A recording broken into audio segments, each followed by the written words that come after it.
Sedikit saya ingin menyampaikan tentang hal yang kaitannya dengan karakter.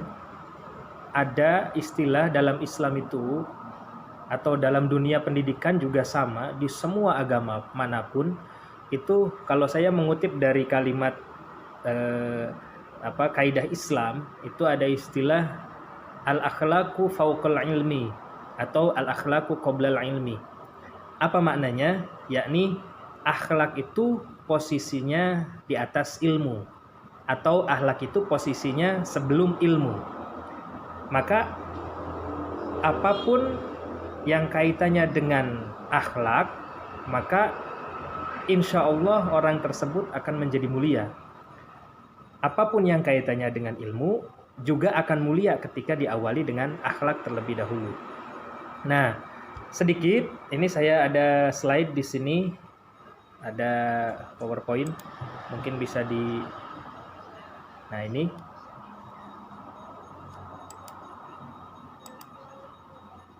Di sini saya punya.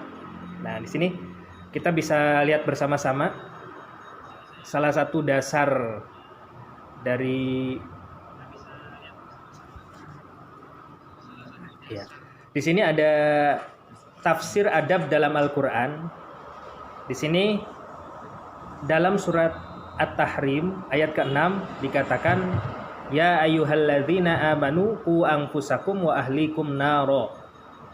Hai orang-orang yang beriman, peliharalah dirimu dan keluargamu dari api neraka. Nah ini. Oh ya, satu lagi. Ada karakter itu kaitannya dengan adab sebenarnya. Maka adab itu sebenarnya lebih utama, ada adab, ada budaya. Kalau kita lihat budaya, bisa jadi budaya itu positif, bisa jadi budaya itu negatif. Tapi kalau kita berbicara tentang adab, maka adab itu insya Allah kaitannya dengan hal yang positif. Maka orang yang beradab, orang yang beradab itu akan dimuliakan oleh Allah, dan adab itu semestinya harus dijadikan sebagai kebiasaan kehidupan keseharian kita. Kan ada perbedaan tuh antara adab dengan budaya. Kalau budaya kan ada budaya yang bagus, ada misalnya budaya senyum, sapa, salam. Tapi ada juga budaya yang jelek, buang sampah sembarangan dan sebagainya. Berbeda halnya dengan adab. Kalau adab, insya Allah itu halnya hal yang positif terus gitu. Nah, di sini menurut pakar tafsir di kalangan sahabat, Ibnu Abbas dan Ali bin Abi Thalib, itu tafsiran ayat di atas adalah addibuhum wa'allimuhum. Didiklah mereka dengan adab dan ajarkanlah mereka ilmu. Nah, ku anfusakum dalam artian jagalah diri kalian, wa ahlikum dan keluarga kalian naro dari api neraka. Ini kalau lanjutannya waquduhan nas wal hijarah 'alaiha malaikatun ghiladun syidadul la ya'sunallaha ma amarhum wa yaf'aluna ma yu'marun.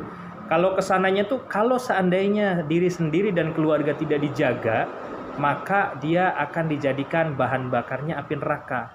Gitu. Karena bahan bakar api neraka waquduhan nas wal hijarah. Jadi manusia dan batu, hijaroh, hajar itu artinya batu. Nah, tafsiran ayat yang di atas ini ternyata maknanya adalah menurut ahli tafsir, salah satunya adalah Ibnu Abbas dan Ali bin Abi Thalib, addibuhum, didiklah mereka, wa'allimuhum, dan kemudian ajarkanlah mereka ilmu. Nah ini, dari dua kalimat ini saja, ini mengindikasikan bahwasanya adab itu lebih utama, akhlak mulia itu lebih utama dibandingkan ilmu. Ini dalam setiap agama saya kira tidak ada satu agama pun yang mengajarkan tentang kejelekan. Nah ini bagi anak-anakku yang non muslim juga saya kira seluruh agama di dunia ini tidak ada yang mengajarkan tentang silahkan anak-anakku mencuri, saya kira tidak ada. Ya, silakan anak-anakku untuk melawan gurunya, saya kira nggak ada. Maka konteks ini secara konsensus bahwasanya adab di atas ilmu, akhlak di atas ilmu itu diakui oleh seluruh agama yang ada di dunia. Kemudian ketika kita lihat di hadis Rasul, ini ada hadis riwayat Ibnu Majah nomor hadis 3671. Saya mengambil referensinya dari Islam, tapi saya kira tidak akan bertentangan dengan agama-agama yang lain juga. Di sini Rasulullah SAW bersabda, akrimu auladakum wa ahsinu adabahum. Muliakanlah anak-anakmu dan perbaikilah adab mereka. Nah ini, saking pentingnya adab, saking pentingnya akhlak mulia, maka Rasulullah pun itu mengatakan berkali-kali dalam Al-Quran, dalam hadisnya, mohon maaf, dan Allah pun mengatakan dalam Al-Quran berkali-kali tentang pentingnya adab yang baik, pentingnya akhlak yang baik. Karena itu akan menjadi dasar yang kemudian menjadi karakter yang baik. Nah, di sini akrimu auladakum, muliakanlah anak-anakmu. Wa ahsinu adabahum, dan perbaikilah adab mereka. Nah, kemudian ada lagi di hadis yang lainnya, dalam hadis riwayat Ahmad, ini nomor hadisnya 15.439, dan di hadis riwayat Al-Hakim juga ada nomor hadis 7.679, dikatakan mana hala walidun waladahu afdhala min adabin hasanin. Nah, artinya tidak ada pemberian orang tua kepada anaknya yang lebih baik dibandingkan dengan adab yang baik. Nah, saking pentingnya adab, bahkan tidak hanya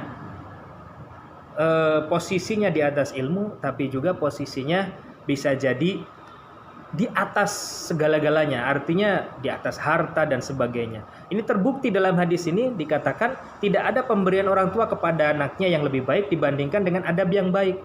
Artinya ketika orang tua memberi harta, ketika orang tua memberi uang misalnya, ketika orang tua memberi fasilitas yang notabene material, ternyata tidak ada apa-apanya dibandingkan dengan pemberian orang tua yang berupa adab.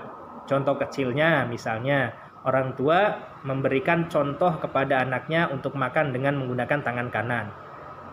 Contoh lainnya misalnya, orang tua memberikan contoh atau memerintahkan anaknya ketika makan atau ketika buang air harus duduk. Nah, itu merupakan adab yang kecil, tapi dari sudut pandang Islam pahalanya akan sangat luar biasa. Dari sudut pandang sosial itu akan menyebabkan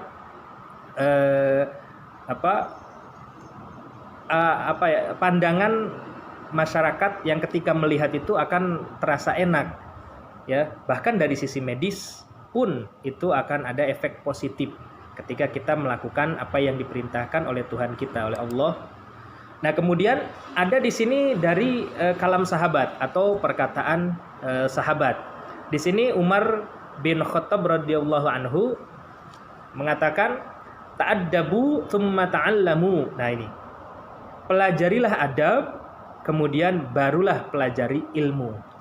Nah, kalau tadi di awal dikatakan al-akhlaqu qoblal ilmi atau al-akhlaqu fawqal ilmi, akhlak itu sebelum ilmu, akhlak itu posisinya di atas ilmu. Di sini dikatakan ta'addabu tsumma ta'allamu. Pelajarilah adab terlebih dahulu, kemudian barulah pelajari ilmu. Itu menurut Umar bin Khattab yang wataknya keras, Umar bin Khattab yang mempunyai